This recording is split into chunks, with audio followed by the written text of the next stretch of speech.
ከዚህ በመቀጠል አመክንዮአዊ ግድፈቶች በሚል ርዕስ ስለ ፋላሲስ ወይንም በንግግሮች በጽሁፎች እንደዚሁም በውይይቶች ላይ ሀሳብ በምንለዋወጥበት ጊዜ የሚስተዋሉ አንዳንድ ግድፈቶችን ወይም ፋላሲ የምንላቸውን የሀሳብ ግድፈቶችን በተመለከተ አንዳንድ ሀሳቦችን እያነሳን እንደሚከተለው እንወያያለን። በመጀመሪያ አመክንዮአዊ ግድፈቶች ስንል ምን ማለታችን ነው? ይህ አንዱ የፍልስፍና ሎጂክ የምንለው በፍልስፍና ውስጥ የሚገኝ አስተምህሮ ነው። በዚህ አስተምህሮ ውስጥ በዋናነት አሳማኝ የሆኑ ባለፈው ጊዜ በነበሩት ቪዲዮዎች ላይ እንደተመለከታችሁት ሎጂክ ወይንም ክሪቲካል ቲንኪንግ የምንለው ሀሳብ ምንድን ነው በሚል ላይ ጥናት የሚያደርግ የትምህርት ዘርፍ ነው ማለት ነው። አመክንዮአዊ ግድፈቶችም አንዱ በምክንያታዊ አስተሳሰቦች ውስጥ መመልከት የሚገባን አንድ ሀሳብ ልክ ነው፣ ልክ አይደለም፣ ትክክለኛ የሆነ ምክንያታዊነትን ይዟል አልያዘም የሚለውን በቀላሉ ልንለይበት የምንችለው ትምህርት ነው ማለት ነው። ስለዚህ አመክንዮአዊ ግድፈቶች ስንል በጥንቃቄ ካላስተዋልናቸው አመክንዮአዊ ግድፈቶች ሊያሳስቱና እንደ ትክክለኛ ቁጥር ልናልፋቸው የምንችላቸው ሀሳቦች ናቸው ማለት ነው። እንደዚሁ ስንመለከታቸው ትክክለኛ የሚመስሉ ነገር ግን በውስጣቸው ግን ስህተትን ያዘሉ ጥርጣሬን የሚጭሩ ሀሳቦች በውስጣቸው የያዙ በመሆናቸው በእርግጠኝነት እውነት ናቸው ብለን ድምዳሜ ላይ ለመድረስ የማንችልበት ሁኔታዎች እንዳሉ መገንዘብ ያስፈልጋል ማለት ነው። ለክርክር የሚቀርብ አንድ ሀሳብ ግድፈት፣ ስህተት ሊኖረው ይችላል። ይህም ስህተት ከሆነ ምክንያትና ውጤት ድምዳሜ በመስጠት የሚከሰት አመክንዮአዊ ግድፈት ነው ማለት ነው። ስለዚህ በዋናነት እንደዚህ አይነት ግድፈቶች የሚስተዋሉት በምክንያትነት የቀረበውና እንደ ድምዳሜ ሆኖ የመጣው ውጤቱ ላይ ቀጥተኛ የሆነ ተዛምዶ የሌለው ወይንም ምንም አይነት ድጋፍ የማይሰጥ ለውጤቱ ከሆነ ያ ምክንያት ትክክለኛ ምክንያት ሆኖ ሊቀርብ የማይችል ይሆናል ማለት ነው። አመክንዮአዊ ግድፈቶች ትክክለኛ የሚመስሉ ነገር ግን ስህተት የሆኑ የምክንያታዊ ሀሳብ በመሆናቸው በቀላሉ ለመለየት አዳጋች ናቸው። ስለዚህ ባይ ኔቸር የማሳሳት ጸባይ ያላቸው ማለት ነው። ሰዎች በቀላሉ ሊለዩቸው የሚችሉ አይደሉም። በቀላሉ ሊያሳስቱ ይችላሉ ማለት ነው በጥሞና ካላስተዋል ናቸው። አመክንዮአዊ ግድፈቶች ምክንያታዊ ያልሆኑ ሀሳቦችን በመጠቀም የራስን ድብቅ ፍላጎት ለማሳካት የሚደረግ የሀሳብ አቀራረብ ሊሆን ይችላል። ሰዎች አልፎ አልፎ ሆን ብለው በስህተት ሳይሆን ሆን ብለው እነዚህን አመክንዮአዊ ግድፈቶችን በመጠቀም ሰዎችን ለማሳመን የራሳቸውን ሀሳብ ተቀባይነት እንዲኖሩ ለማድረግ ሊጠቀሙበት እንደሚችሉ መገንዘብ ያስፈልጋል። የሰዎችን ሀሳብ ለማስቀየር የሚቀርቡ ሊሆኑ ይችላሉ። የተዘናጉ አድማጮችን፣ አንባቢዎችን ሆን ተብሎ ለማሳሳት የሚቀርቡ ሀሳቦች ሊሆኑ ይችላሉ ማለት ነው። ስለዚህ የምንሰማውን ነገር እንደዚሁም የምናነበውን ነገር በጥሞና ሀሳቡ ምን እንደሆነ ለማስተዋል ካልሞከርን እንደነዚህ አይነት ግድፈቶች በቀላሉ ከእይታችን ወይም ከግንዛቤያችን ሊሰወሩብን ስለሚችሉ በጥንቃቄ ማስተዋል ይኖርብናል ማለት ነው። አመክንዮአዊ ግድፈቶች አሳሳች የሚሆኑበት ምክንያቶች አንደኛ የአመክንዮአዊ ግድፈቶች አቀራረብ በቀላሉ የማይለይና ድብቅ ነው። በጥሞና ካላስተዋል ናቸው ረቂቅና ድብቅ ናቸው ማለት ነው። ስለዚህ በቀላሉ አንለያቸውም። በንግግር የሚቀርብ ሀሳብ ሊሆን ይችላል፣ በጽሁፍ ላይ የምናስተውለው ሀሳብ ሊሆን ይችላል፣ በተለያዩ የዕለት ተዕለት ከሰዎች ጋር የምናደርገው ኮሚኒኬሽን ላይ የሚከሰቱ ሊሆኑ ይችላሉ ማለት ነው። ስለዚህ ካልተጠነቀቅን እና በጥሞና ለማስተዋል ካልሞከር እነዚህ ግድፈቶችን በቀላሉ ልናስተውላቸውና ልንገነዘባቸው አንችልም። በይዘታቸውም ስሜታዊነት በጉልህ ስለሚንጸባረቅባቸው ምክንያታዊ ማስረጃዎች ስለሚመስሉ በሀሳብ ውስጥ ያለውን የተሳሳተ ምክንያታዊነት ይሸፍናሉ። የታዳሚ ስነ ልቦና ላይ ተጽዕኖ በመፍጠር ስሜታዊ እንዲሆኑ በማድረግ ከምክንያታዊነት ያስወጣሉ ማለት ነው። ስለዚህ ሌላኛው ደግሞ የምክንያታዊ አሳሳችነታቸው የሚመነጨው ከምንድን ነው ማለት ነው? ስሜታዊ ናቸው። ኢሞሽናል አፔል አላቸው። ሰዎችን በቀላሉ ስሜታቸው ላይ ተጽዕኖ በማሳደር በቀላሉ ሀሳቡን እንዲቀበሉ የማድረግ አቅምና ጉልበት ስላላቸው ያም ሌላው የአመክንያዊ ግድፈቶች መለያ ነው ማለት ነው። የአመክንያዊ ግድፈት አይነቶችን ለመመልከት እንሞክር። አንደኛ ፎርማል ፋላሲ የምንላቸው ወይም በቀላሉ የሚለዩ አመክንያዊ ግድፈቶች አሉ። የሀሳቡን ቅርጽና መዋቅራዊ ይዘት በማየት በቀላሉ መለየት የሚቻሉ አመክንያዊ ግድፈቶች ናቸው። ስለዚህ እነዚህ አይነት አመክንያዊ ግድፈቶች በቀላሉ ልንለያቸው የምንችላቸው ናቸው። የሚቀርቡት ምክንያቶችና መረጃዎች ለድምዳሜው አሳማኝ ምክንያት ሆኖ መቅረብ የሚችሉ ናቸው። የቀረቡት ማስረጃዎች እውነተኛና ትክክለኛ ቢሆኑም ነገር ግን መደምደሚያ ሀሳቡ ሐሰት ነው። ስለዚህ በቀላሉ እንደዚህ አይነት ሀሳቦችን ልንለይ እንችላለን። ምክንያቱም እንደ ማስረጃ ሆኖ የሚቀርበው የድምዳሜው ሀሳብ ምንም አይነት ቀጥተኛ የሆነ ግንኙነት ስለማይኖራቸው በቀላሉ ልንለያቸው እንችላለን። ሌላው በቀላሉ የማይለዩ አመክንያዊ ግድፈቶች ናቸው። ኢንፎርማል ፋላሲስ የምንላቸው በጥንቃቄ ካልተፈተሹ በቀላሉ ለመለየት ያዳግታሉ ማለት ነው። ስለዚህ ሁለት አይነት ናቸው። አንዳንድ ጊዜ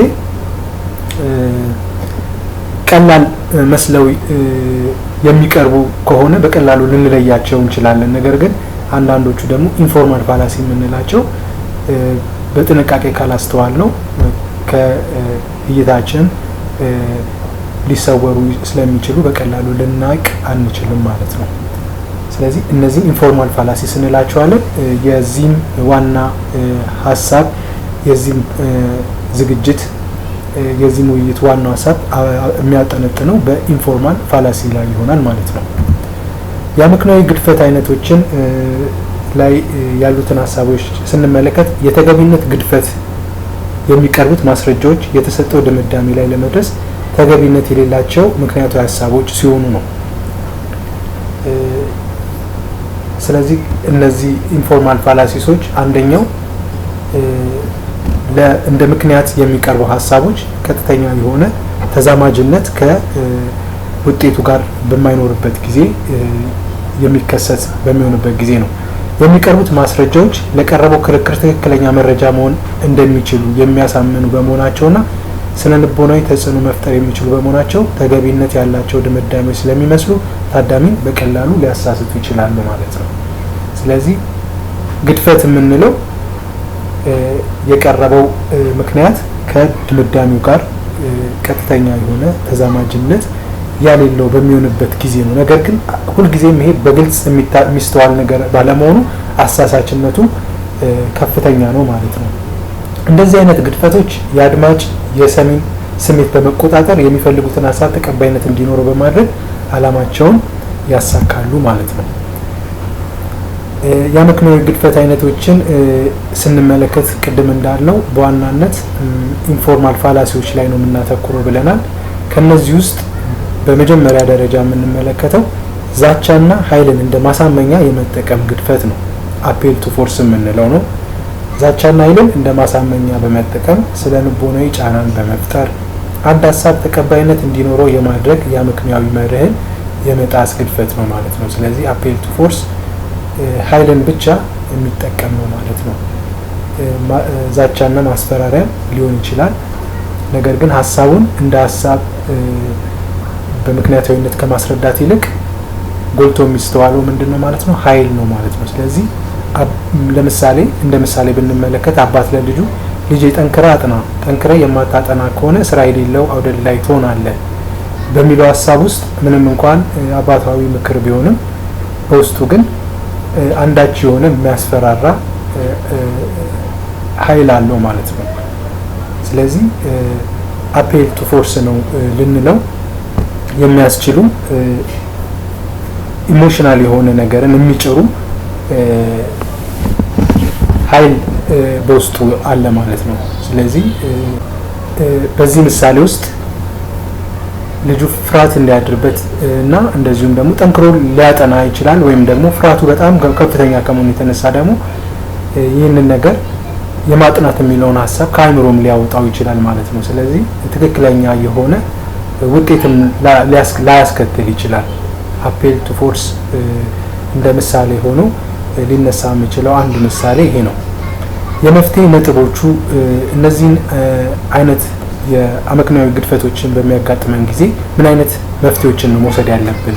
ከእንዲህ አይነቱ አመክንዮአዊ ግድፈት ራስን ለመጠበቅ በማንኛውም ሁኔታ በራስ መተማመንና ለሚያምኑበት ሀሳብ በጽናት መቆም ያስፈልጋል ማለት ነው። ስለዚህ በስሜት ወይንም ደግሞ ምክንያታዊ ባልሆኑ የኃይልን በመጠቀም የሚደረጉ የማሳመን ተግባራትን በንቃት በመከታተል በራስ በመተማመን ለሚያምኑበት ዓላማና እምነት መቆም ያስፈልጋል ማለት ነው። ሀሳብ አቅራቢውን ተጨባጭና አሳማኝ ማስረጃ እንዲያቀርብ መጠየቅ ያስፈልጋል። ኃይልን ከመጠቀሙ ይልቅ ሀሳቡን እንደ ሀሳብ በምክንያታዊነት እንዲያስረዳንና እንዲያሳምነን ማድረግ ተገቢ ይሆናል ማለት ነው። እንደዚህ አይነቱን አመክንዮአዊ ግድፈት ለመከላከል ራሳችንን ከእንደዚህ አይነት አመክንዮአዊ ግድፈት ለመጠበቅ። ሌላው የአመክንዮአዊ ግድፈት አይነት የምንለው ኢ ምክንያታዊ አዘኔታን እንደ ማሳመኛ የማቅረብ ግድፈት ነው። አፔል ቱ ፒቲ የምንለው ነው። ይህም እንደ ምክንያት የሚቀርበው ማስረጃ ምክንያታዊ ሀሳብን ሳይሆን ሀዘኔታን የሚጭር ጉዳይ በማቅረብ ድምዳሜውን እንድንቀበል የስሜት ጫና በመፍጠር የሚቀርብ የመከራከሪያ ሀሳብ ነው። ስለዚህ በዚህ አይነቱ አመክንዮአዊ ግድፈት ሰዎች ምክንያታዊ ሀሳብን እንደ ማስረጃ አቅርቦ ድምዳሜ ላይ ከመድረስና ሀሳብን አስረድቶ ከማሳመን ይልቅ ሀዘኔታን በመጫር እንደዚሁም ሀዘኔታን በሰዎች ላይ በመፍጠር የሚፈልጉትን ነገር ለማሳካት ወይም ደግሞ ሀሳባቸው ተቀባይነት እንዲያገኝ የማድረግ ሂደት ነው ማለት ነው። ድምዳሜው የቀረበውን የመከራከሪያ ሀሳብ ለመቀበል ሀዘኔታን፣ ውለታንና በጎ ፈቃደኝነትን ወዘተ ይጠይቃል ማለት ነው። ስለዚህ ሀሳቡ እንደ ሀሳብ ሳይሆን የሚያሸንፈን ምናልባት በሀዘኔታ በርህራሄ የምናደርገው ይሆናል ማለት ነው። አንድ ሹፌር ለመንገደኛ እግሬን ስለሚያመኝ ከሱፐር ማርኬት 2000 ቆሎችን ገዝታ አምጣልኝ ቢለው ምናልባት ተገቢ የሆነውን ድርጊት ከማድረግ ይልቅ ሀዘኔታን በመጫር እግረኛውን ፌቨር የሚጠይቅበት ነው ማለት ነው። ስለዚህ ይህም በተወሰነ መልኩ በእርግጥ በጎ ነገር ሊያደርግለት ይችላል። ሹፌሩ መውረድ የማይችልበት ሁኔታ ላይም ሊሆን ይችላል። ነገር ግን ከዛ ይልቅ ደግሞ ሊወስዳቸው የሚችሉ ሌሎች አማራጮች ባሉበት ሁኔታ እንደዚህ አይነት ሀዘኔታን በመፍጠር ሰዎች እርዳታ እንዲያደርጉለት ማድረጉ በራሱ ትክክለኛ የማይሆንበት ጊዜ ይኖራል ማለት ነው። ሌላው የአመክንዮአዊ ግድፈት አይነቶች ውስጥ የምንመለከተው ሰዎችን እንደ ማስረጃ የማቅረብ ግድፈት አፔል ቱ ፒፕል የምንለው ነው። ታዋቂ ሰዎችንና ተቀባይነት ያላቸው ሰዎች ያጸደቁት ሀሳብ በመሆኑ ትክክለኛ ሀሳብ እንደሆነ ለማሳመን የሚቀርብ የክርክር ሀሳብ ነው። ይህም ስንል አንድ ሀሳብ ምክንያታዊነት እንደሆነ አሳማኝ እንደሆነ እንደ ማስረጃ የሚቀርበው ነገር ምንድን ነው ማለት ነው? ሌሎች ታዋቂ ሰዎች፣ ተቀባይነት ያላቸው ሰዎች ያንን ነገር በማድረጋቸው ያንን ነገር ስለተቀበሉት እኛም እንድንቀበለው እንደ ምክንያት ሆኖ ሲመጣ ማለት ነው አፔል ቱ ፒፕል የምንለው። እንደ ምሳሌ ብንመለከት ስኳርን መጠቀም የደም ግፊት ላለበት ሰው እንደማይመከር ሐኪሞች ቢያስጠነቅቁም መምህራችን ዘወትር ስኳር ይጠቀማል። ስለዚህ ምንም ስኳር ብጠቀም ምንም አይደለም በሚለው ሀሳብ ውስጥ ስኳር ለመጠቀም እንደ ምክንያት የቀረበው የመምህሩ ዘወትር ስኳርን የመጠቀም ምክንያት ነው። ስለዚህ ይሄ በራሱ የስኳርን ለህመሙ መንስኤ መሆኑን የማይቀበል እንደሆነ ተደርጎ የቀረበበት ሀሳብ እንደመሆኑ ትክክለኛ ድምዳሜ አይደለም ማለት ነው። ስለዚህ ሰዎችን ወደ ተሳሳተ መንገድ ወደ ተሳሳተ ድምዳሜ የሚመራ ይሆናል ማለት ነው። ሌላው የመፍትሄ ነጥቦቹን ስንመለከት በዚህ አመክንዮአዊ ግድፈት ራሳችንን እንዴት ነው የምንጠብቀው? አፔል ቱ ፒፕል የሚለውን ሰዎችን እንደ ማስረጃ የማቅረብ ግድፈትን እኛ ላይ ተጽዕኖ እንዳያሳድርብን ከምናደርግበት አንዳንድ መፍትሄ ሀሳቦች መካከል ተጨማሪ መረጃዎችን ለማሰባሰብ መሞከር ያስፈልጋል። ስለ ነገሩ እውነተኝነት ወይም ስለተባለው ሀሳብ ስለቀረበው ሀሳብ ትክክለኛነት ለማረጋገጥ የራሳችን የሆነ ምርምሮችን ማድረግ ሊጠበቅብን ይችላል። እንደዚሁ መረጃዎችን ማሰባሰብ ሊኖርብን ይችላል። ሌላው ተጨማሪ ማስረጃዎችን እንዲቀርቡ በመጠየቅ ሀሳቡን በተጠየቅ መመዘንም ያስፈልጋል ማለት ነው። ስለዚህ እንደ ሰውን እንደ ማስረጃ ማቅረብ ሁልጊዜም ስህተት ነው ማለት ባይሆንም፣ ነገር ግን ሁልጊዜም ደግሞ ልክ ስላልሆነ የተሳሳተ ድምዳሜ ላይ እንድንደርስ የሚያደርግ ሆኖ ስለሚመጣ ከዛ ራሳችንን ለመጠበቅ ተጨማሪ መረጃዎችን መጠየቅ ተገቢ ይሆናል ማለት ነው። በስሜትና በስነ ልቦናዊ ተጽዕኖ አለመወሰን ያስፈልጋል። የቀረበው ሀሳብ አሳማኝና ምክንያታዊ እስከሚሆን ድረስ ጊዜ ወስዶ ማጤንም እንደዚሁ ተገቢ ይሆናል ማለት ነው።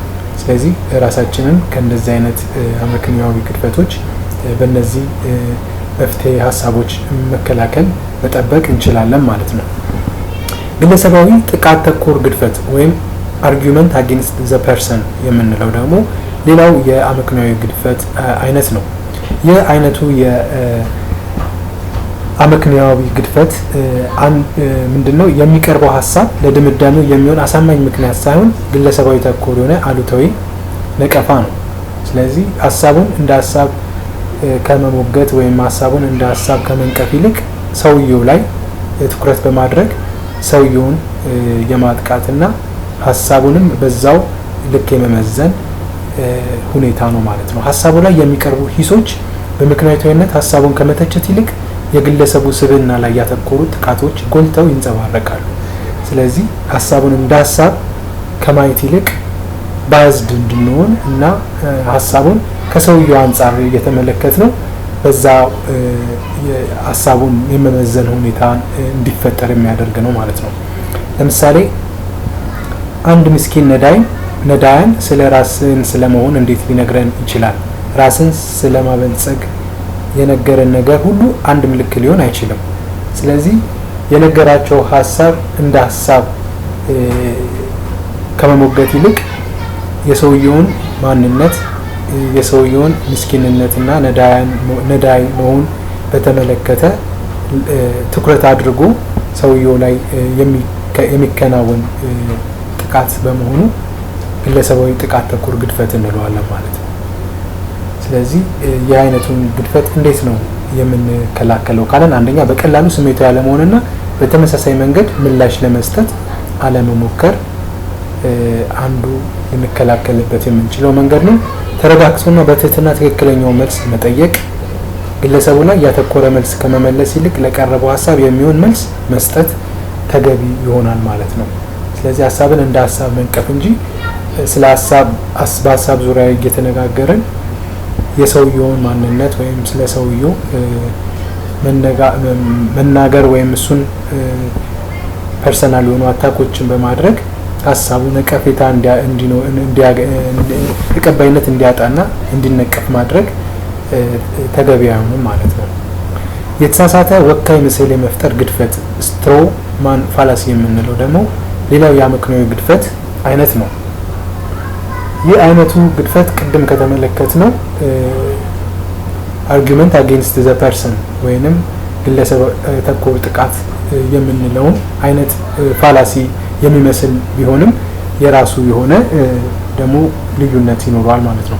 አንድን ሀሳብ በቀላሉ ለማጥላላትና ውድቅ ለማድረግ አዛብቶ አቃሎ አሳስቶና አጋኖ በማቅረብ ሀሳቡ ተቀባይነት እንዲያጣ ማድረግ ምክንያት የሆነ ግድፈት ነው። ስለዚህ ስቲልም እንደዚሁ ተመሳሳይ የሆነ የግድፈት አይነት ነው ማለት ነው ቀደም ብለን ከተመለከትነው ጋር።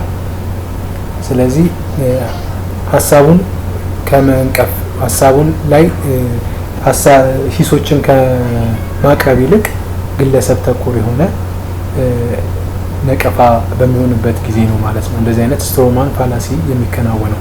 ንግዱን የከሰረው ስለ ስራው ሱቁንም በዚህ ምሳሌ ውስጥ የምንመለከተው ንግዱ የከሰረው ስለ ስራው ምንም ስለማያውቅ ነው። ሱቁንም የሚከፍተው ዘግይቶ ነው። ስለዚህ የጠየቀኝን ብድር አላበድረውም በሚለው አመክንዮአዊ ግድፈት ውስጥ የምናስተውለው ነገር ምንድነው? አንድን ነገር ላለማድረግ እንደ ምክንያት የቀረበው ነገር ፍጹም ተቃራኒ የሆነ በሚሆንበት ጊዜ ነው ማለት ነው። ምናልባትም በዚህ ምሳሌ ውስጥ ከላይ የተጠቀሱት ነገሮች እውነተኝነት ያላቸው ነገር ቢመስልም ነገር ግን ዋናው ሐሳቡን ግን ውድቅ ለማድረግ ወይም ድምዳሜው ላይ ለመድረስ የቀረበው ማስረጃ ብቻውን በቂ ሊሆን አይችልም ማለት ነው። የመፍትሄ ነጥቦቹ ምንድናቸው?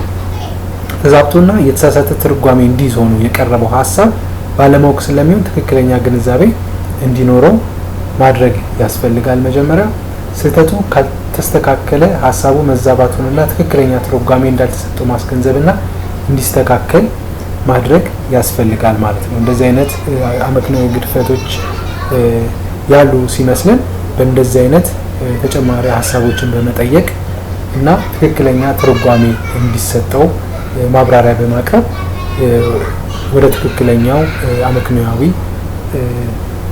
ሐሳብ እንዲመጡ ማድረግ ይቻላል ማለት ነው። ሌላው የአመክንዮአዊ ግድፈት አይነት ውስጥ የምንመለከተው ዘ ፋላሲ ኦፍ ሬድ ሂሪንግ ወይም የሬድ ሂሪንግ ግድፈት የምንለው ነው።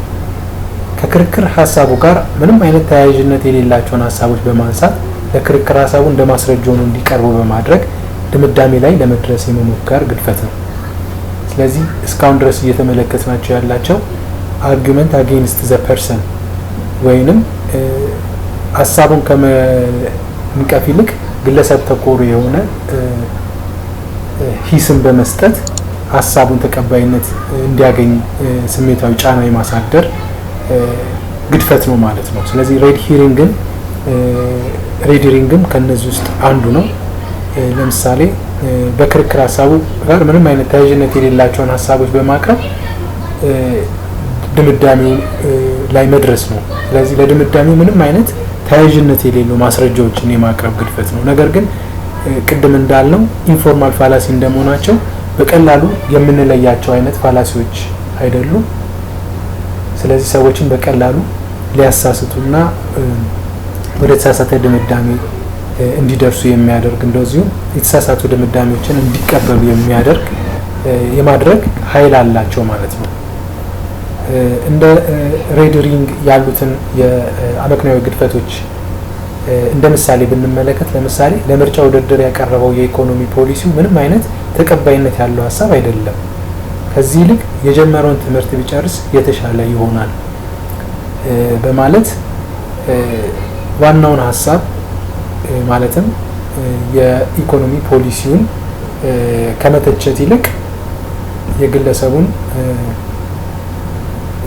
ትምህርት ላይ ያተኮረ ግድፈትና ሂስ በመስጠት ሐሳቡ ተቀባይነት እንዲያገኝ ለማድረግ የሚሞክር ነው ማለት ነው። ስለዚህ ይሄ ሬድ ሂሪንግ እንለዋለን።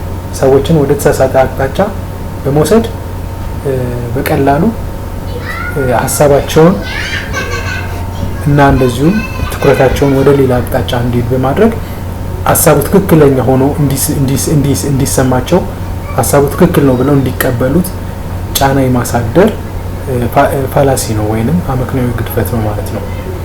ለዚህ የሚሆኑ የመፍትሄ ነጥቦች አሉ። እነዚህም አንዱ ሐሳቡ በተሳሳተ መልኩ ግንዛቤ የተሰጠው ከሆነ ትክክለኛ ግንዛቤ እንዳልሆነና ትክክለኛ መረዳት እንዳልተፈጠረ ማሳወቅ፣ የሐሳቡን አቅራቢ ስለ ስህተቱ በመግለጽ ማስተካከያ እንዲያደርግ ማስገንዘብ። እነዚህን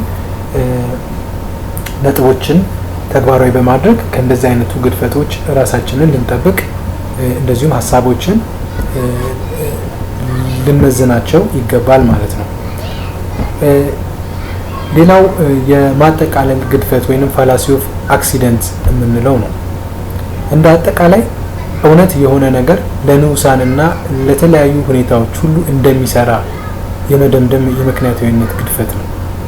ስለዚህ አንድ ጠቅላላ የሆነ እውነት አለ፣ ጄኔራል የሆነ እውነት አለ። ያንን እውነት ግን ወደ ንዑሳን ስናወርደው ትርጉም በማይኖርባቸው ሁኔታዎች መጠቀም እንደማለት ነው። ለምሳሌ በቤተ መጻሕፍት ውስጥ ማውራት አይቻልም፣ ነገር ግን ይሄ ስህተት ነው ብሎ እንደ ምክንያት ደግሞ የሰዎችን የመናገር ነጻነት እንደ ማስረጃ ማቅረብ ተገቢነት አይኖረውም ማለት ነው። ምክንያቱም ቤተ መጻሕፍት ውስጥ ጸጥታ ሊከበረበት የሚገባው የራሱ የሆነ ምክንያት ስላለው የመናገር መብትን እዚህ ጋር በማምጣት በየትኛውም ስፍራ ላይ ሰዎች መናገር ይችላሉ ወደሚል ድምዳሜ እንድንደርስ የሚያደርግ አይነት ግድፈት ነው ማለት ነው። እንደ አጠቃላይ እውነት የሆነ ሕግና ደንብ በአጋጣሚዎች ለሚከሰቱና ሕግና ደንቦቹ ተግባራዊ ሊሆኑበት ለማይችሉ ሁኔታዎችም እንደሚሰራ የመቀበል የምክንያታዊነት ግድፈት ነው። እንደ ምሳሌ 2 ጊዜ ያቀድኩት የስራ እቅድ በተከታታይ ሳይሳካ አመቱ አለቀ፣ ከእንግዲህ ምንም አይነት እቅድ ማቀድ የለብኝም ወደሚል ድምዳሜ ይደርሳል ማለት ነው።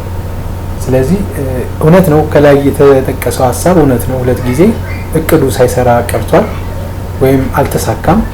ነገር ግን ያ ማለት ግን ወደፊት ምንም አይነት እቅድ አናቅድም ወደሚል መደምደሚያ ሳይሆን ሊያደርሰን የሚገባው ከነበረው ስህተታችን በመማር የተሻለ እቅድ እና የተሻለ ስልትን ተከትለን እቅዳችንን የምናሳካበትን መንገድ መፈለግ እንዳለብን ነው ልንደመድም የምንችለው እና ተገቢም የሚሆነው እሱ ነው። ስለዚህ በእንደዚህ አይነት መልኩ የተወሰኑትን ሀሳቦች ወይም እውነትነት ያለው ሀሳብን በማቅረብ ለሁሉም እንደሚሰራ እንድንቀበል የሚያደርገን አይነት ፋላሲ ነው ማለት ነው። ለዚህ የሚሆኑ የመፍትሄ ነጥቦችን ስንመለከት በጥቅሉ እንደ እውነታ ተቀባይነት እንዳላቸው የሚታመኑ ጉዳዮችን እንደ ማስረጃ ስናቀርብ ተከታትለው የሚመጡትን ተቀባይነት ያላቸው እውነታዎችን በጥንቃቄ መለየት ያስፈልጋል።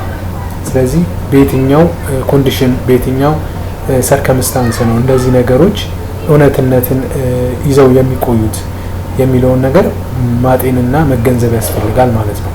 ይህ አይነት ግድፈት የሚስተዋልበትን ሀሳብ አቅራቢ ሀሳቡን እንዲያጤነው ማስገንዘብን ያስፈልጋል። ስለዚህ እንዳወቅን እንደዚህ አይነት ስህተት እንዳለ ወይም ግንዛቤው ካለን ወዲያው ማብራሪያ እንዲሰጥ ወይም ደግሞ ሀሳቡን ድጋሚ እንዲመለከቱት ማድረግ ያስፈልጋል ማለት ነው።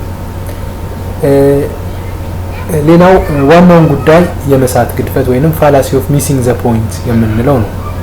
እንደ ማስረጃ ከቀረቡት መረጃዎች ጋር የሚጻረር ድምዳሜ ላይ የመድረስ አመክንዮአዊ ግድፈት ነው ማለት ነው። ስለዚህ እዚህ ጋም ልንመለከተው የምንችለው ነገር ምንድነው? እንደ ማስረጃ የቀረቡት ነገሮች ከድምዳሜው ጋር ምንም አይነት ግንኙነት የሌላቸው ናቸው ማለት ነው። የተወሰኑ መረጃዎች ይቀርባሉ። እነዛ መረጃዎች ግን ለተደረሰበት ድምዳሜ እንደ ማስረጃ የሚቀርቡ ሳይሆኑ እንደውም የሚጻረር ሆነው ሲገኙ የአይነቱ ፋላሲ ይከሰታል ማለት ነው። ስለዚህ የቀረበው ሀሳብ የታለመለትን ግብ አልመታም ማለት ነው። ለድምዳሜው አስፈላጊ የሆነ ወይንም ጠቃሚ የሆነ ማስረጃ ሆነው ሊቀርቡ የማይችሉ ነጥቦች ናቸው ማለት ነው። ሌላው ፋላሲ ኦፍ ዊክ ኢንዳክሽን የምንለው ነው። አስተማማኝ ካልሆኑ ምንጮች የሚገኝ መረጃ ግድፈት ፋላሲ ኦፍ አንኳሊፋይድ አውቶሪቲ። ይህም አብዛኛውን ጊዜ በቀላሉ የምንለየው ሊሆን ይችላል። ምክንያቱም መረጃው ከየት ነው የመጣው፣ ያንን ያለው ማን ነው የሚለውን በቀላሉ በመለየት የሀሳቡን እውነተኛነት ለመገመት የሚያስችል ሆኖ ሳለ ነገር ግን እንደ ማስረጃ ግን የሚቀርበው ሰው እንደ ማስረጃውን የመጣበት ሶርስ ምንም አይነት አውቶሪቲ ወይንም ኃላፊነትና ስልጣን የሌለው በሚሆንበት ጊዜ ነው ማለት ነው። አስተማማኝ ካልሆኑና በጉዳዩ ላይ ምንም አይነት ግንዛቤና ሙያ ከሌላቸው ጉዳዩ ከማይመለከታቸው እንዲሁም በጉዳዩ ላይ የተዛባ አመለካከት ካላቸው ምንጮች በሚገኝ መረጃ ላይ ተመስርቶ የሚቀርብ የሀሳብ ግድፈት ነው ማለት ነው። ስለዚህ አንድን ሀሳብ ለመግለጽ ወይንም ለመናገር የምናስባቸው ትክክለኛ ሊሆኑ እንደሚችሉ የምንገምታቸው ምንጮች እያሉ ግን ከነሱ በተጻራሪ መልኩ ምንም አይነት አልባነት ተገን የማድረግ ግድፈት ነው። ሌላው አፔል ቱ ኢግኖራንስ የምንለው ነው። ይህ አይነቱ ግድፈት አንድ ነገር ሐሰት መሆኑ ስላልተረጋገጠ እውነት እንደሆነ ተቀባይነት እንዲያገኝ በክርክር ለማሳመን የመሞከርና እንዲሁም በተቃራኒውም በተመሳሳይ መልኩ ሐሰት እንደሆነ ተቀባይነት እንዲያገኝ ማድረግ አመክንዮአዊ ግድፈት ነው ማለት ነው። ስለዚህ በምንም አይነት ተጨባጭ መረጃ በሌለበት ሁኔታ ስለ አንድ ነገር ድምዳሜ ላይ መድረስ ማለት ነው። አፔል ቱ ኢግኖራንስ ያለ አለማወቅን እንደ አድቫንቴጅ መጠቀም ማለት ነው። ስለዚህ ምንም አይነት የተረጋገጠ መረጃ በሌለበት ሁኔታ የራሳችንን መላምት ወይም የራሳችንን ፍላጎት የሚያሳካ ድምዳሜ ላይ የመድረስ አመክንዮአዊ ግድፈት ነው ማለት ነው። ስለዚህ መረጃው እስከሚመጣ ድረስ መጠበቅ ይኖርብናል። እንደዚህ አይነት ግድፈቶችን ላለመስራት ሀሳቡ የቀረበበት ምንጭ ትክክለኛ መሆን ይጠበቅበታል። ከዛም ባለፈ ደግሞ መረጋገጥ አለበት እውነታው። ይሄ ባልሆነበት ሁኔታ ግን የምንደርስበት ድምዳሜ የሚሆነው መላምት ብቻ ሆኖ ነው የሚቀረው ማለት ነው። ስለዚህ የመረጃና የማስረጃ እጥረትን ባለበት ሁኔታ መረጃዎችን እንደ እውነት በመውሰድ ድምዳሜ ላይ መድረስ አመክንዮአዊ ግድፈት ነው ማለት ነው። ስለዚህ መረጃ እስከሚመጣ ድረስ መጠበቅ ይኖርብናል፣ ወይም መረጃ ወዳለበት ቦታ ልንሄድ እንችላለን። የተለያዩ መረጃ ልናገኝባቸው የምንችላቸውን ዘዴዎች ተጠቅመን መረጃውን እስካላገኘን ድረስ ድምዳሜ ላይ ልንደርስ አይገባንም ማለት ነው። ሌላው በውስን መረጃዎች ለአጠቃላይ ድምዳሜ ላይ የመድረስ ግድፈት ወይም ፋላሲ ኦፍ ሄስቲ ጀነራላይዜሽን የምንለው ነው። በዚህ አመክንዮአዊ ግድፈት ውስጥ በጣም ለመረጃነት ያልደረሱ ሀሳቦችን ወይንም መረጃ መሆን የማይችል አቅም የሌላቸውን ሀሳቦችን በመጠቀም ድምዳሜ ላይ መድረስ ነው። በውስን ናሙናዎች መረጃዎች በጥቂት ማስረጃዎች የማጠቃለልና ድምዳሜ ላይ መድረስ አመክንዮአዊ ግድፈት ነው። ስለዚህ አንድ ሀሳብ ጠንካራ ሀሳብ ነው የምንለው በጠንካራ መረጃዎች ሲደገፍ እንደመሆኑ ምናልባት ቅድም ካየነው ወይም ቀደም ብለን ከተመለከትነው ፋላሲ ኦፍ ኢግኖራንስ ወይንም ፎልስ የሆነ ወይንም የኢግኖራንስን አድቫንቴጅ መጠቀም ከዚህ ጋር ተመሳሳይነት ያለው አመክንዮአዊ ግድፈት ነው ማለት ነው። ስለዚህ ፋላሲ ኦፍ ሄስቲ ጀነራላይዜሽንም ቅድም ከተመለከትነው ጋር ተመሳሳይነት ያለው ነው ማለት ነው። ነገር ግን እዚህ ጋር የሚለየው ምንድነው? የተወሰኑ መረጃዎች አሉ። እነዛ መረጃዎች ግን በቂ የሆነ ማስረጃ ሆነው ለድምዳሜው መቅረብ የሚችሉ ስላልሆነ ነው። በውስን ናሙናዎችና መረጃዎች በጥቂት ማስረጃዎች የማጠቃለልና ድምዳሜ ላይ መድረስ አመክንዮአዊ ግድፈት ነው። የተሳሳተ ምክንያትን ለድምዳሜ የማቅረብ ግድፈት ነው። ሌላው ፋላሲ ኦፍ ፎልስ ኮዝ የምንለው ምክንያቱ የተሳሳተ ነው፣ ነገር ግን እንደ ማስረጃ ሆኖ ሲቀርብ ማለት ነው። የእግር ኳስ ችሎታው ዝቅተኛ የሆነው ቁመቷ አጭር ስለሆነ ነው፣ በጸባይዋ ነጭናጫ የሆነችው በልጅነቷ እናቷ ስላልመረቀቻት ነው የሚሉ ምንም አይነት እውነታነት የሌላቸው ምንም አይነት ቀጥተኛ የሆነ ተዛምዶ የሌላቸው የምክንያታዊነትና የውጤት ሀሳብን የማቅረብ ሁኔታ ነው ማለት ነው በፋላሲ ኦፍ ፎልስ ኮዝ የምንለው። ሌላው የፎልስ ኮዝ ወይንም ትክክለኛ ያልሆኑ ማስረጃዎች አመክንዮአዊ ግድፈት በተለያየ መልኩ ሊቀርቡ ይችላሉ። ከነዚህም ውስጥ በጊዜ ቀድሞ የመገኘት ግድፈት ወይንም ፖስት ሆክ ፋላሲ የምንለው ነው። አንድ ነገር ምክንያት የሆነው በጊዜ ልኬት ውስጥ ቀድሞ የተከሰተ በመሆኑ ምክንያት እንደሆነ የማመን አመክንዮአዊ ግድፈት ነው ማለት ነው። ስለዚህ ልክ ቀድሞ በመገኘቱ ምክንያት እንደ ትክክለኛነት ሆኖ በሀሳብ ውስጥ ሲመጣ ያ ፖስት ሆክ ፋላሲ የምንለው ይሆናል። ነን ኮዝ ፕሮኮዝ ፋላሲ የምንለው አንድ ነገር የአንድ ውጤት ምክንያት እንደሆነ የማመን ግድፈት ሲሆን እውነታው ግን ምክንያቱ እሱ ያለ መሆኑ ነው። ስለዚህ የመጀመሪያው እንደ ምክንያት ሆኖ የቀረበው ሀሳብ ምንም አይነት ከውጤቱ ጋር ምንም አይነት ተዛምዶ የሌለውና ምክንያቱም እሱ ሳይሆን ሲቀር ነን ኮዛ ፕሮኮዛ የሚለውን ፋላሲ ይፈጥራል ማለት ነው። መንስኤዎችን አቃሎ የመመልከት ግድፈት ኦር ኦቨር ሲምፕሊፋይድ ኮዝ ፋላሲ የምንለው ሌላው የመንስኤ አይነት ነው። ኦቨር ሲምፕሊፋይድ ኮዝ ፋላሲ የአይነቱ ግድፈት ለውጤቱ እንደ መንስኤ ከሆነው ዋናው መንስኤ ጋራ ትኩረት ሊሰጣቸው የሚገቡ ንዑስ መንስኤዎችን በቸልተኝነት የመመልከት አመክንያዊ ግድፈት ነው። ስለዚህ ይሄ ደግሞ ትኩረት ሊሰጣቸው የሚገቡ መንስኤዎችን በቸልተኝነት የሚመለከት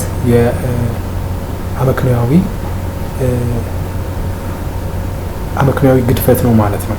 ስሊፐሪ ስሎፕ የምንለው ሌላው የፋላሲ አይነት በአንድ ተከታታይነት ላላቸው ውጤቶች የመጀመሪያውን ክስተት ለሁሉም እንደ መንስኤ የመቁጠር አመክንያዊ ግድፈት ነው።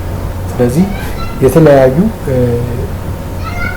ክንውኖች ወይንም ድርጊቶች ይኖራሉ። በእነዚህ ተከታታይ ድርጊቶች ውስጥ የመጀመሪያውን ለሁሉም መንስኤ እንደሆነ አድርጎ የመቁጠር አመክንያዊ ግድፈት ስሊፐሪ ስሎፕ የምንለው ነው ማለት ነው። ስለዚህ ኢን ሪያሊቲ ግን ያ የመጀመሪያው ሆኖ በመገኘቱ ምክንያት ግን ለሌሎቹ ክስተቶች እንደ መንስኤ ሆኖ ሊቀርብ የሚችል ምክንያት ያለ መሆን ማለት ነው። ስለዚህ ስሊፐሪ ስሎፕ የመጀመሪያውን ክስተት እንደ መንስኤ የመቁጠር አመክንያዊ ግድፈት ነው ማለት ነው። ሌላው ዝቅተኛ ተመሳስሎች ያላቸው ነገሮች እንደ አንድ የመቁጠር ግድፈት ነው። ፋላሲ ኦፍ ዊክ አናሎጂ ሁለትና ከዚያም በላይ የሆኑ ነገሮችን ያላቸውን መሰረታዊ ልዩነቶች ችላ በማለት እንደ አንድ ቆጥሮ የማነጻጸር አመክንያዊ ግድፈት ነው ማለት ነው። ስለዚህ እዚህ ጋም ልናስተውለው የሚገባው ነገር በተለይ ምሳሌ በምናቀርብበት ጊዜ ትክክለኛ የሆነ ምሳሌ መሆን የማይችል በንጽጽሩ ውስጥ ጉልህ የሚስተዋል ልዩነት በሚኖርበት ጊዜ የአይነቱ ፋላሲ ኦፍ ዊክ አናሎጂ እንለዋለን። ያልተረጋገጡ ማስረጃዎችን እንደ እውነት የመቀበል ግድፈት ፋላሲ ኦፍ ፕሪዘምፕሽን የምንለው ደግሞ ሌላው የፋላሲ አይነት ነው። በዚህ ፋላሲ ውስጥ የምንመለከተው በዘልማድ እውነት እንደሆኑ የታመኑ ነገር ግን በተጨባጭ ባልተረጋገጡ መረጃዎች ላይ ተመስርቶ መደምደሚያ ላይ የመድረስ አመክንያዊ ግድፈት ነው ማለት ነው። ስለዚህ እንደ ምክንያት የሚቀርበው ለድምዳሜው እንደ ምክንያት የሚቀርቡ ሀሳቦች ከአሰምሽን ወይንም ከግምታዊ አስተሳሰብ የዘለለ ምንም አይነት ተጨባጭ የሆነ መረጃ ሆኖ መቅረብ በማይችልበት ጊዜ ፋላሲ ኦፍ ፕሪዘምፕሽንን የሚለውን የአመክንያዊ ግድፈት ይፈጥራል ማለት ነው።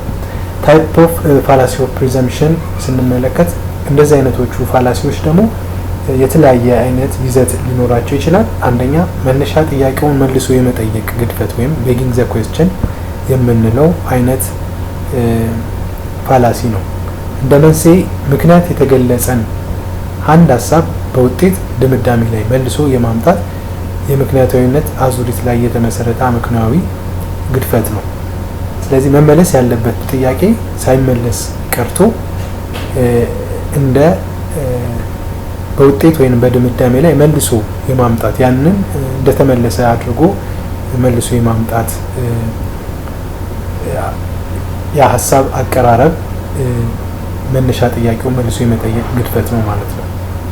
የውስብስብ ጥያቄ ግድፈት ወይም ኮምፕሌክስ ኩዌስችን ፋላሲ በጥያቄ መልክ የሚቀርብ ሆኖ በግልጽ ላልተጠየቁ ጥያቄዎች በቅድመ እሳቤ የተወሰነ መልስ እንደተሰጣቸው የመቀበል አመክንያዊ ግድፈት ነው ማለት ነው።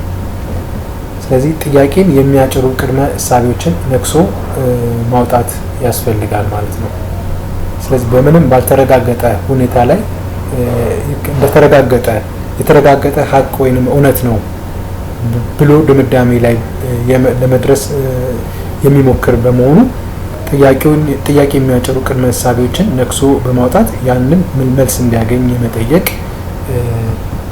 በመጠየቅ እነዚህን አይነት ፋላሲዎችን ትክክለኛ በውስጡ ውስብስብነት ያለው ሆኖ ከቀረበ አሁን ወይም አይ የሚል መልስ ከመስጠት መቆጠብ ያስፈልጋል ማለት ነው። ስለዚህ ብዙ ጥያቄዎች ባሉበት ሁኔታ ያንን ነገር ከመደምደም ይልቅ መልሱ እስከሚያገኝ ድረስ መጠበቅ ወይንም ደግሞ አስፈላጊውን መረጃ ማሰባሰብ ያስፈልጋል። የተሳሳተ የመንታ ምርጫ ግድፈት ወይንም ፎልስ ዲክቶኖሚ ፋላሲ ደግሞ ሌላው የአመክንዮአዊ ግድፈት አይነት ነው። ከሁለት በላይ ምርጫ ባለበት ሁኔታ ሁለት መንታ ምርጫዎች ብቻ እንዳሉ የማመን አመክንዮአዊ ግድፈት ነው። ስለዚህ በእንደዚህ አይነት ግድፈቶች ውስጥ ደግሞ የምናስተውለው ችግር ምንድን ነው? የተለያዩ ምርጫዎች ባሉበት ሁኔታ ነገር ግን እኛ ሁለት ምርጫዎች ብቻ እንዳሉ ተደርጎ እንድናምን ወይንም እንዳሉ ተደርጎ ሀሳብን የማቅረብ ሁኔታ ነው ማለት ነው። ስለዚህ ሌሎችም አማራጮች መኖራቸውን ማስተዋል ያስፈልጋል። ለማስረጃዎች ተገቢው ትኩረትን ያለ መስጠት ግድፈት ነው። ሌላው ሰፕረስድ ኤቪደንስ ፋላሲ ነው።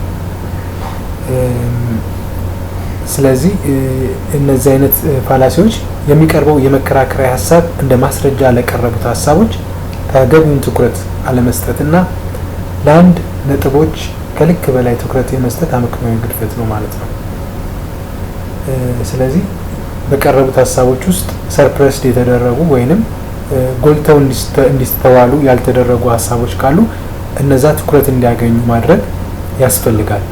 ስለዚህ ለዚህም እንደ መፍትሄ ልንወስደው የሚገባው የመፍትሄ ሀሳብ ምንድነው? ጠቃሚ ለሆኑ ነጥቦች ተገቢውን ትኩረት መስጠት ያስፈልጋል ማለት ነው። ስለዚህ ለሚቀርቡና ለሚስተዋሉ ማስረጃዎች ተገቢውን ትኩረት እና ተገቢውን የሆነ አጽንኦት መስጠት ያስፈልጋል ማለት ነው።